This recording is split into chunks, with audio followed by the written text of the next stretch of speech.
Hi, Nicole Costio here. Today I'm going to talk about the morality of tattoos in the Catholic Church. A topic of moral interest among young adult Catholics is the issue of morality with getting a tattoo. While this isn't a hotbed issue like abortion or other moral teachings, one thing that is apparent is the unclear teaching surrounding tattooing among Catholics and Christians alike. Most people quote scripture from Leviticus 19:28, citing that we are not to put marks on our bodies. Other Catholics refute that by stating that as Christians, Levitical law no longer applies to us.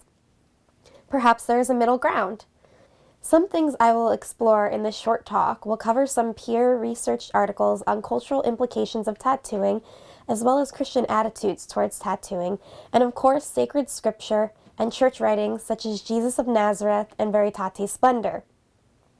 My thoughts will lead to the possibility of why there's no clear teaching cited by the Church on tattooing. Like most Catholics who discern all choices in life, I believe the important thing behind making a choice like getting a tattoo has everything to do with intent. Let's begin by looking into the culture of tattooing. In Jenny Hero's article from the Susquehanna Spectacle, she argues that rock musicians of the 70s and 80s led to the mainstream acceptance of tattooing in America. In America, tattooing has been around since as early as the Civil War, but was never a mainstream thing. Tattoos were more popular among military men and circus actors. After the 1970s, tattooing became much more mainstream, attributed to rockers and people with alternative lifestyles. Previous studies on tribal cultures and prison inmates highlighted this practice as barbaric or archaic.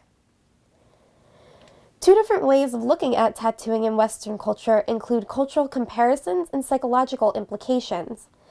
And one type of psychological implication that Western culture tends to look at is using tattoos as a mode of self-expression or artistic outlet, versus other cultures who have used body modification for ritual or religious practices.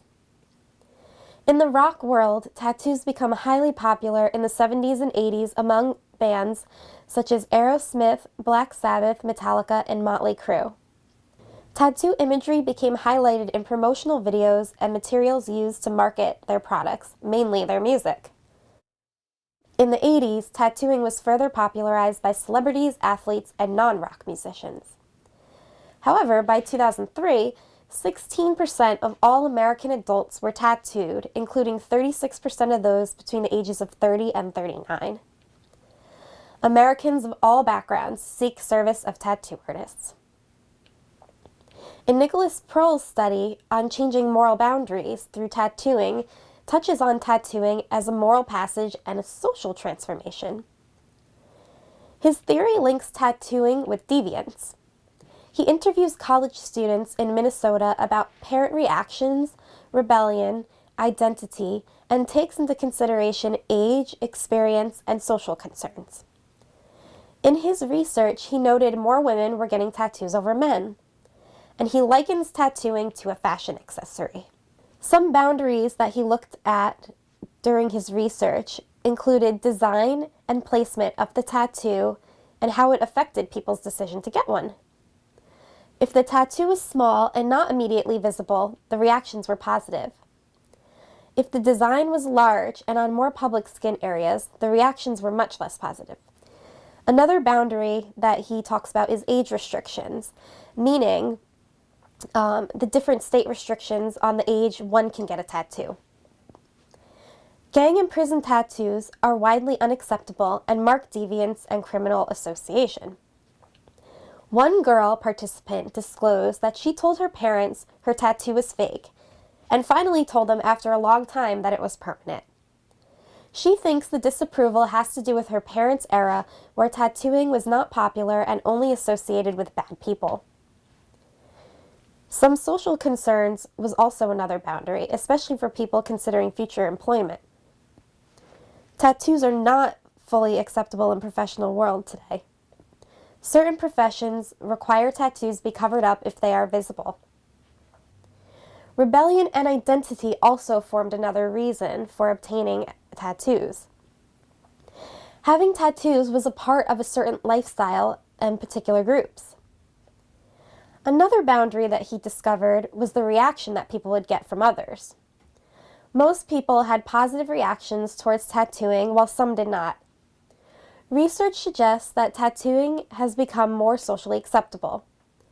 There is still a gap, however, between older and younger generations on acceptability. Now we'll discover a little bit more about Christian attitudes on tattooing. In Rachel Johnson's article, The Role of Religious Values, Young Christians' Opinions Towards Tattoos, she focuses on how spirituality and religion influences tattooing practices. A small study in Greenville, North Carolina focuses on young active Christians ages 18 through 30 in a non-denominational Christian community. These active Christians participated in their faith community either a high frequency or lower frequency, meaning how many times a week they actively worshiped God. She also explored attitudes about sin and stereotypes. Johnson noted that the practice of tattoos is a controversial subject, and there is a debate whether Christians are allowed to tattoo themselves. Johnson quotes another study that states, "The most commonly reported motivations were enhancements of one's individuality, aesthetic value, acceptance into a subculture, and peer pressure." In her research, she asked both Christian men and women with and without tattoos about interpreting Bible verses, most notable Leviticus 19:28, as I had mentioned in the beginning. Less than half of the participants mentioned that today they are not under the laws of the Old Testament. This has to do with the interpretation of Scripture to the non-denominational Christians, whereas we are further discussing the Catholic Church's permissibility. People who were interviewed that did not have tattoos were more likely to state that they should glorify God with their bodies. Some further explained that it goes as far as glorifying Him by your actions, the way you dress, and the way people see you. These young Christians were asked to define a sin, and Johnson revealed this group's top definition of sins by all participants as lying, stealing, sexual immorality, murder, lust, idolatry, and cheating. It is important to these young Christians, tattooed and not tattooed alike, to serve and glorify God through their actions. Most participants agreed that tattoos can also be viewed as Christian, especially if it featured a religious symbol or motif. All but 2 tattooed participants had a religious tattoo. Less than a fifth of non-tattooed participants in this study felt that religious tattoos can spread the gospel or be a way to worship God. Tattoos that were widely disapproved included images of satanic worship, were against God, provocative, or sexually explicit, most likely because they related to the sins of idolatry and sexual immorality, as most described earlier as the top sins. With a little background on tattoo culture and Christian attitudes, we can now look at its relationship between Christianity and moral law. Leviticus 19:28, Revised Standard Version, reads, "You shall not make any cuttings in your flesh on account of the dead, or tattoo any marks upon you. I am the Lord." It is important to understand the context of this scripture passage. Tattooing, if done for cultural and tribal reasons, is one thing, but God instructed the people of Israel not to do this because they are not a tribe. They are the people of Israel. While Christians want to follow all of God's laws and statutes, it is important to notice that the Old Testament laws of the Jews and our moral laws today do not apply. Pope Emeritus Benedict XVI wrote Jesus of Nazareth, from the baptism in the Jordan to the Transfiguration. On pages 123 to 127, he talks about 2 different types of law, apodictic law and casuistic law. Apodictic law pronounced in the name of God Himself. This included metanorms that can provide a platform for critiquing casuistic law. Casuistic law was legal arrangements for very specific judicial issues. It was not directly divine law, but developed from the underlying deposit of divine law, and subject to further development and correction. This included ownership of slaves, bodily injury by people or animals, recompense for theft, etc. It also addresses changing historical situations, and it shapes social structure of a given time. These two types of laws include a distinction between rules and principles.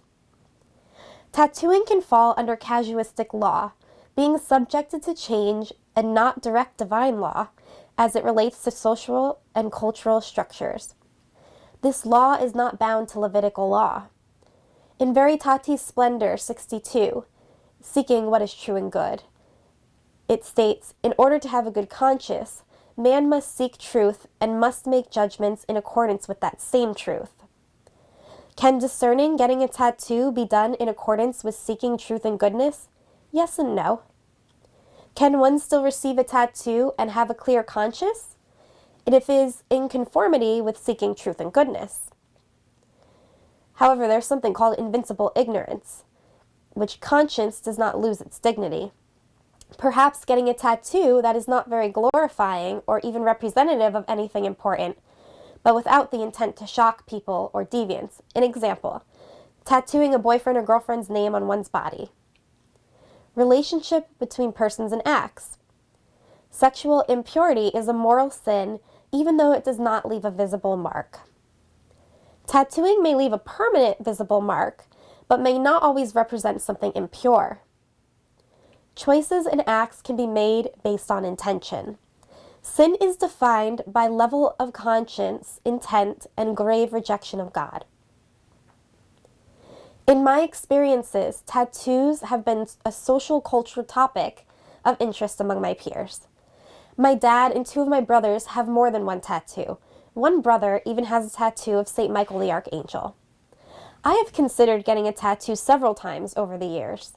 My boyfriend, on the other hand, does not have any tattoos and no desire to get one, and he's not even crazy about the thought of me ever having a tattoo, but he has told me he wouldn't necessarily stop me either. I've also dated many men with tattoos, and it hadn't been a deal breaker in my book.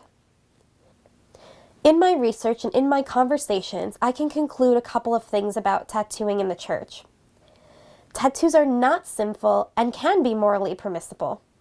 However, tattoo design should be carefully examined and discerned before getting inked. It has everything to do with intent. Glorifying God with our bodies is important to do as Christians. Some tattoos can direct others towards conversion or glorify God. However, some tattoos can deter people from the faith and even cross the line of defiling oneself. Ultimately, it is a personal decision, and no one has the right to judge another Christian or non-Christian about the ink they have displayed on their bodies. We can, however, help guide and direct our friends and family who desire to get inked to choose wisely and think about the permanence of tattoos on their bodies. Thank you very much for listening to my talk today on tattoos and the morality of tattoos in relationship to the Catholic Church. I hope you enjoyed it. God bless.